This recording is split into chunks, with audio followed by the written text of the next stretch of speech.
نحمدہ و نصلی علی رسولہ الکریم، اما بعد۔ جی جیسے آپ حضرات کو معلوم ہے کہ دینی اور شرعی مسائل کے سلسلے میں آپ حضرات کی خدمت میں حاضری ہوتی ہے۔ آپ نے جو سوالات بھیجے ہیں تو ان کے جوابات شروع کرتے ہیں۔ جی پہلا مسئلہ بھیجا ہے قاری شوکت صاحب نے ضلع بکھر سے، پوچھتے ہیں کہ خوشبو لگانے سے یا خوشبو سونگھنے سے روزے پر تو کوئی اثر نہیں پڑتا؟ تو جی جواب یہ ہے کہ خوشبو لگانے سے یا خوشبو سونگھنے سے روزے پر کوئی اثر نہیں پڑتا۔ اور اسی طرح دوسرا مسئلہ انہوں نے یہ پوچھا ہے کہ اگر آدمی ظہر کی 4 سنتیں پڑھ رہا ہو اور پہلی 2 رکعات کے اندر سورۃ الفلق اور سورۃ الناس پڑھ لی ہوں اور اگلی 2 رکعات کے اندر اب کیا کرے گا؟ پیچھے والی سورت پڑھے گا یا جو ہے ابتدا یعنی الف لام میم سے شروع کرے گا؟ تو جی جواب یہ ہے کہ اگر پہلی 2 رکعات میں سورۃ الفلق اور سورۃ الناس پڑھ لی تو اب اس کو یہ بھی اختیار ہے کہ اسی سورت کو دوبارہ پڑھ لے، اور یہ بھی اختیار ہے اس کو کہ وہ اس سے پچھلی سورت کو پڑھ لے۔ تو اس طرح کرنا اس کے لیے جائز ہے، جان بوجھ کر ایسا نہیں نہ کیا جائے۔ بہرحال اگر ایسی صورتحال پیش آ جائے تو پھر اس بات کی گنجائش ہے۔ اور تیسرا مسئلہ انہوں نے یہ پوچھا ہے کہ زیر زمین جو ٹینکی ہوتی ہے اگر یہ ناپاک ہو جائے تو اس کو پاک کرنے کا کیا طریقہ کار ہے؟ تو جی جواب یہ ہے کہ اس کو پاک کرنے کا طریقہ یہ ہے کہ اس کے اندر جو موجود پانی ہے اس سارے پانی کو نکال لیا جائے، تو اب وہ ٹینکی پاک ہو جائے گی، یعنی اس کے اندر جو نجاست گری ہے اس کو بھی نکالا جائے اور اس کے اندر جو جتنا پانی کھڑا ہے وہ بھی سارا نکال دیا جائے، اور اگر ہو سکے تو دوسری بار بھی اس میں پانی تھوڑا سا ڈال کر موٹر وغیرہ کے ذریعے اس کو نکال دیا جائے، کھینچ لیا جائے پانی، تو بس وہ پاک ہو جائے گی۔ جی ایک مسئلہ پوچھا ہے حافظ غلام مصطفیٰ نے ٹنڈو آدم کیسر کوٹ سے، وہ پوچھتے ہیں کہ آدمی پر روزہ کب لازم ہوتا ہے؟ تو جی جواب یہ ہے کہ جب مرد اور بالغ ہوں تو بالغ پر روزہ فرض ہے، اور اگر وہ قریب البلوغ ہوں تو ان کو بھی روزہ رکھنا چاہیے تاکہ ان کو روزے رکھنے کی عادت پڑ جائے۔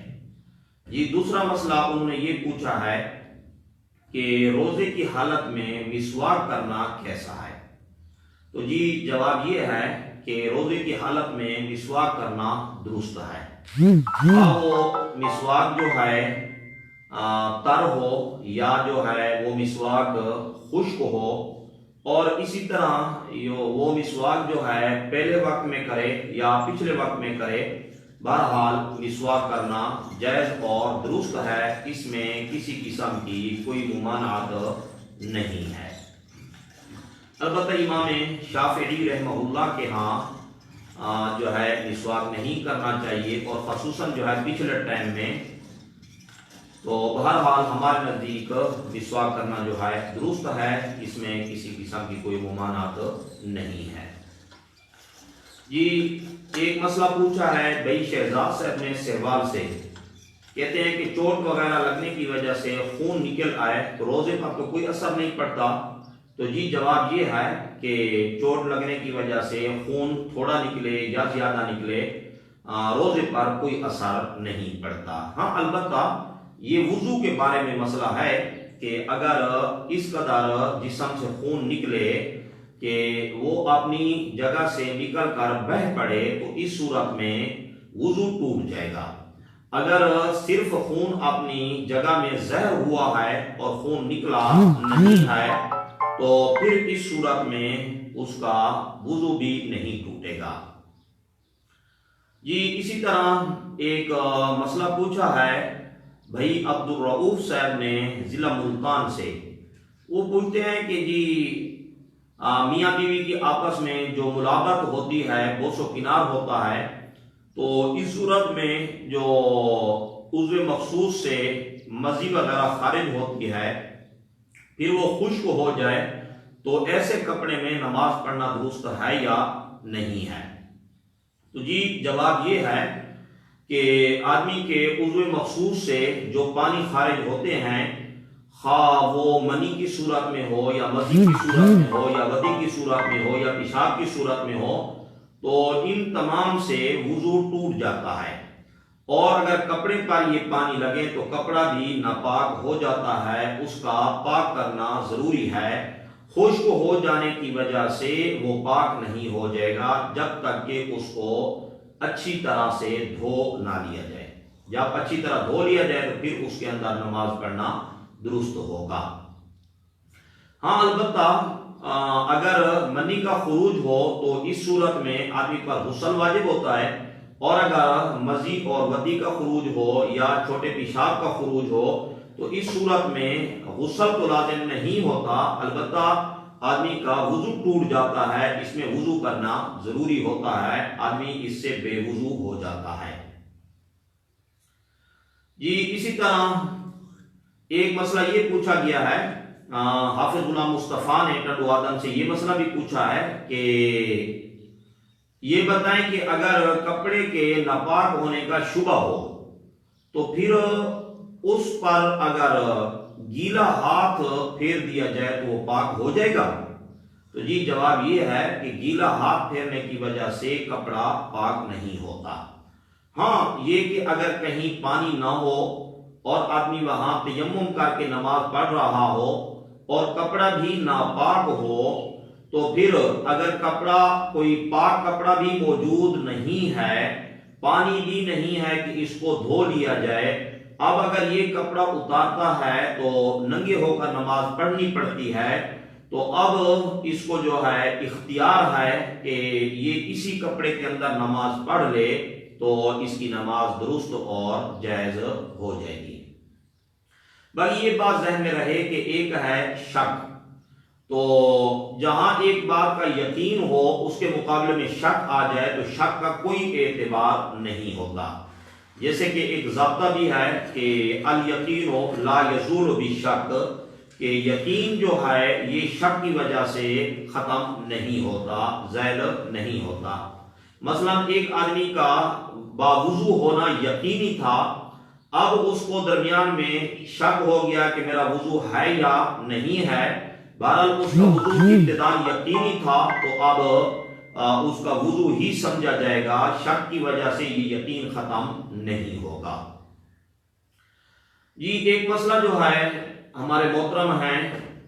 مولانا امیر معاویہ صاحب، انہوں نے پوچھا ہے کہ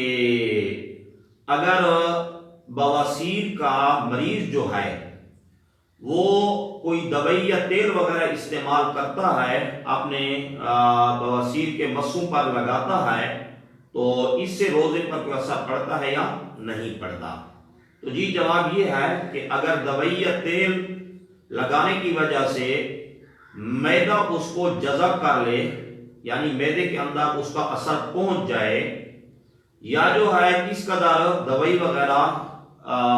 ڈالنے میں مبالغہ کرے کہ وہ معدے تک پہنچ جائے، تو اس سے روزہ فاسد ہو جائے گا، روزہ ٹوٹ جائے گا۔ اور اگر وہ دوائی وغیرہ جو ہے وہ صرف اوپر ہی سے لگا دی جائے کہ وہ معدے تک نہ پہنچے، تو اس صورت کے اندر روزہ فاسد نہیں ہوگا، اس کا روزہ باقی رہے گا۔ اور ایک مسئلہ ساتھ میں یہ بھی سن لیں کہ اگر بواسیر کا مرض شدید قسم کا مرض ہو جس سے افاقہ نہ ہوتا ہو، تو اس صورت میں اگر وہ آدمی روزہ نہ رکھے اور اس کا فدیہ دیتا رہے تو ایسے آدمی کے لیے اس طرح کرنا جائز ہے۔ اور اگر بواسیر کا مرض رمضان کے دنوں میں تو زیادہ ہوتا ہے اور بعد کے اندر جو ہے آدمی صحت یاب ہو جاتا ہے، تو اب اس کا فدیہ جو ہے وہ کام نہیں آئے گا، بلکہ اس کے لیے دوبارہ قضا کرنا ضروری ہوگی۔ تو اسی طرح جو ہے ایک مسئلہ بھائی امجد صاحب نے یہ پوچھا ہے کہ روزے کی حالت میں بیوی کے ساتھ بوس و کنار کرنا کیسا ہے؟ تو جی جواب یہ ہے کہ اگر بوس و کنار کی وجہ سے آدمی کو انزال ہو جائے یا انزال کا اندیشہ ہو تو پھر بوس و کنار درست نہیں ہوگا، اور اگر بوس و کنار کی وجہ سے انزال ہو جائے تو اس سے روزہ فاسد ہو جائے گا، روزے کی قضا لازم ہوگی۔ اور اگر اس صورت میں نوبت جماع تک پہنچ جائے تو پھر روزہ فاسد ہو جائے گا، اب روزے کی قضا بھی ہوگی اور ساتھ کفارہ بھی ہوگا، اور کفارہ جو ہے وہ 2 ماہ لگاتار روزے رکھنا ہے۔ اب اگر درمیان میں ایک روزہ بھی چھوٹ گیا تو پھر اثر 9 روزے رکھنے ہوں گے۔ تو بہرحال بوس و کنار کی اجازت اس صورت میں ہے جب کہ انزال کا اندیشہ نہ ہو اور جماع کا اندیشہ نہ ہو۔ اگر یہ اندیشہ ہو تو پھر بوس و کنار اور اسی طرح جو ہے نا ایک ساتھ لیٹنا یہ پھر جائز نہیں ہوگا، مکروہ ہوگا۔ اور اسی طرح ایک بھائی مجیب الرحمان صاحب نے یہ مسئلہ پوچھا ہے کہ تراویح جب پڑھ لی جاتی ہے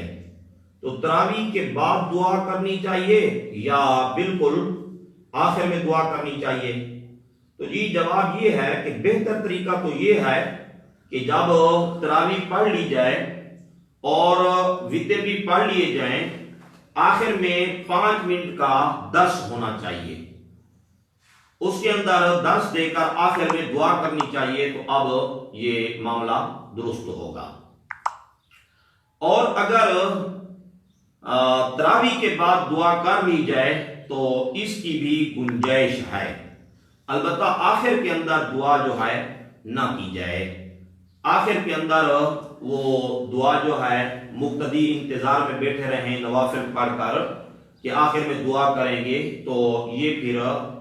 یہ بدعت ہوگا اور بدعت ہوگی، اور اس طرح ہمارا یہ رسم و رواج ہوگا۔ تو اللہ تعالیٰ سے دعا ہے کہ اللہ تعالیٰ ہمیں سنت کے مطابق زندگی گزارنے کی توفیق عطا فرمائے، جو کچھ بیان کیا ہے اللہ اس پر عمل کی توفیق عطا فرمائے۔ السلام علیکم ورحمۃ اللہ وبرکاتہ۔